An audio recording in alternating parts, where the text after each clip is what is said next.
Hi ಎಲ್ರಿಗೂ ನಮಸ್ಕಾರ. ನಾನು ನಿಮ್ಮ VSP. ತಲೆಯಲ್ಲೊಂದು ವಿಚಾರ ಇತ್ತು, ಇಲ್ಲೊಂದು ಖಾಲಿ ಪೇಪರ್ ಇತ್ತು. ನಮ್ಮೂರಿಗೆ ನಮ್ಮ ಶಾಸಕರು ಹುಕ್ಕೇರಿ ವಿಧಾನಸಭಾ ಮತಕ್ಷೇತ್ರದ ಶಾಸಕರಾದಂತಹ ನಿಖಿಲನ್ನ ಕತ್ತಿಯವರು ನಮ್ಮೂರಿಗೆ ಬರೋರಿದ್ರು. ಅದಕ್ಕೋಸ್ಕರ ನಮ್ಮೂರಿನ ಸಮಸ್ಯೆಗಳು ಏನೇನಿದಾವಲ್ಲ ಅವನ್ನೆಲ್ಲ ನಾನಿವತ್ತ ಈ ಒಂದು ಪೇಪರ್ ಒಳಗ ನನ್ನ ಹ್ಯಾಂಡ್ ರೈಟಿಂಗ್ ಮುಖಾಂತರ ಬರೆದು ಇದನ್ನು ಅವ್ರಿಗೆ ಒಪ್ಸಾಕತ್ತೀನಿ. ಯಾಕಂದ್ರೆ ನಮ್ಮೂರಾಗ ಭಾಳ ಸಮಸ್ಯೆಗಳದವು.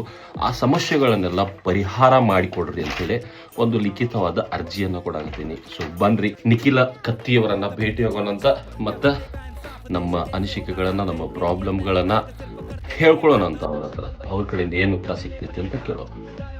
ಬರ್ರಿ.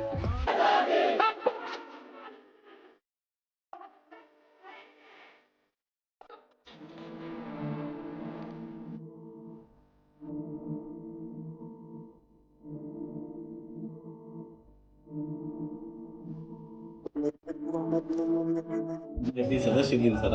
ಅಲ್ಲಿ ಇವಾಗ ಇವ್ರು ಹೇಳಿರಲ್ರಿ, ಎಸ್ಟಿಮೇಟ್ ಮಾಡಿಸಿವ್ರಿ. ಎಸ್ಟಿಮೇಟ್ ಮಾಡಿಸಿ ಆ ಎರಡಕ್ಕೂ ಪೈಪ್ಲೈನ್ ಹಾಕ್ಸಿ ಪೈಪ್ಲೈನು ಮಾಡಕ್ ಕೊಟ್ಟೇವ್ರಿ. ಈಗ ನಿನ್ನೆನ ಸಹಿ ಮಾಡಿ ಕೊಟ್ಟಾರ ಸರ್. ಈ ಸರ್ ಜೊತೆ ಮಾತಾಡೇವ್ರಿ ಸರ್. ಈಗ ಊರ್ ಪರವಾಗಿ ಸರ್ ಒಂದು 5-6 ಕೆಲಸಗಳು ಇದಾವ್ರಿ. ಒಂದು ನಮ್ಮ ಹಳ್ಳೇನು ಹೋಗೈತಲ್ರಿ, ಒಂದು 2 ಕಡೆ ಬ್ರಿಡ್ಜ್ ಮಾಡಿಸಿ ನಬಾಳಕ್ಕೆ ಕಳಿಸಿವ್. ನಬಾಳದಿಂದ ಇನ್ನೂ ತನಕ ಇದು ಬಂದಿಲ್ಲ. ನಮ್ದೊಂದು ಬಡಾವಣೆ ಐತಿ ಸರ್. ಇವಾಗಲೇ ನಾವು ಭಾಳ ಸಲ ನಿಮ್ಗೆ ರಿಕ್ವೆಸ್ಟ್ ಮಾಡ್ಕೊಂಡಿವ್ರಿ. ನೀವು 2023 ಒಳಗ ನಮ್ದೊಂದು ರಸ್ತಾ ಓಪನಿಂಗ್ ಬಂದಿದ್ದೀರಿ ಸರ್. ರಸ್ತಾ ಓಪನಿಂಗ್ ಮಾಡಿಕೊಟ್ರಿ. ಅದೆಷ್ಟು ವರ್ಷದಿಂದ ಪೆಂಡಿಂಗ್ ಬಿದ್ದಿತ್ರಿ. ಅದೆಲ್ಲ ಕೆಲಸನೂ ಆಯ್ತು, ಎಲ್ಲ ನಿಮ್ಮ ಕೃಪೆಯಿಂದ ಆಗೈತಿ. ಅದ್ರ ಸೈಡ್ಗೂ ಒಂದು ದತ್ ನಗರ್ ಅಂತ ಹೇಳಿದ್ರಿ. ಆ ದತ್ ನಗರದಾಗ 25 ವರ್ಷದಿಂದ ಜನ ವಾಸಿಸ್ತಾರ. ಅವರಿಗೆ ರೋಡ ಇಲ್ಲ. ಭಾಳ ದಿನದಿಂದ ರಿಕ್ವೆಸ್ಟ್ ಮಾಡ್ಕೊಳತ್ತೀವಿ.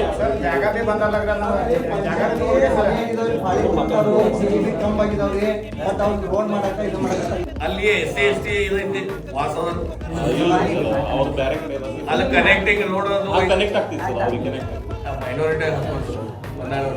ಮೈನಾರಿಟಿ ಇವಾಗಲೇ ಒಂದು 5 ಲಕ್ಷ ಎಸ್ಟಿಮೇಟ್ ಮಾಡಿಸಿ ಸ್ಯಾಂಕ್ಷನ್ ಆಗಿತ್ತು. ಭೂಸ್ಗೋಳ್ ಸರ್ ಕಡೆ ಹೋಗಿದ್ದಾರೆ. ರೋಡ್ ಮಾಡಕ್ ಮೂಲಭೂತ ಸೌಕರ್ಯ ಮಾಡಕ್ ಮಾತ್ರ ಸಮಸ್ಯೆ ಐತ್ರಿ. ನಮ್ದು ದೇವಸ್ಥಾನಗಳು ಸ್ವಲ್ಪ ಅಂದ್ರೆ ಈ ದೇವಸ್ಥಾನ ಇವಾಗ ಏನ್ ಬಂದಿವಲ್ರಿ, ಈ ದೇವಸ್ಥಾನದ ಪರಿಸ್ಥಿತಿ. ಹನುಮಂತ ಗುಡಿಗೆ 5 ಲಕ್ಷ ರೂಪಾಯಿ ಹಾಕೇನಿ. ಮಹಾದೇವ್ ಗುಡಿಗೆ 4 ಲಕ್ಷ ಅಡಿಷನಲ್ ಹಾಕೇನಿ. ಮತ್ತೆ ಆಮೇಲೆ ಅಂಕಲಮ್ಮ ದೇವಸ್ಥಾನದ ಒಂದು ಇದು ಕಂಪೌಂಡ್ ಹಾಕಕತ್ತಾರ್ರಿ. ಒಂದ್ ಸ್ವಲ್ಪ ಯಾತ್ರಿ ಬರ ಐತ್ರಿ.